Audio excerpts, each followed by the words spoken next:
Some other applications that I use a lot for my knitting and for my crochet are stitch minder, and that's where I'm able to keep track of my stitches, my rows, and my pattern repeats.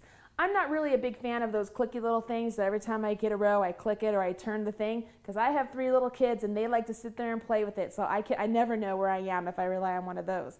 But I know that on my iPad or my iPod or my iPhone or any sort of electronic digital application you can put it on, I can keep track of all that information and it's locked away. It doesn't need to go anywhere. So I have it with me always. I love my stitch minder. So here's stitch minder, and you can make this bigger.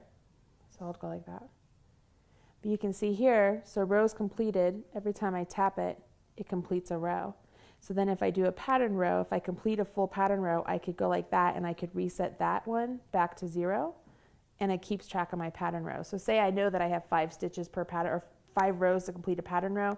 If I go 1, 2, 3, 4, 5, and then I go 1 there, I can reset and go back to 0. Another tool that I use all the time is my knit gauge. What it is, it actually is like a ruler that you use on your electronic tool. So I'm able to move these, and they're supposed to, you match them up to the points on your swatch or your sweater that you want to measure. And they both move. You can widen them as much as you want.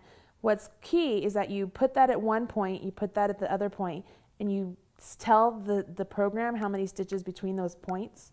So if I had 7 stitches, it would tell me that I have 4.06 stitches per inch, or 8 stitches per 2 inches, or 16.24 stitches for 4 inches. So it does the math for me, so I don't have to worry about it. I also believe it changes up. You can see here, if you want to make sure it's only 4 inches, or however many centimeters, whatever you want to figure out, you can change things up and go back.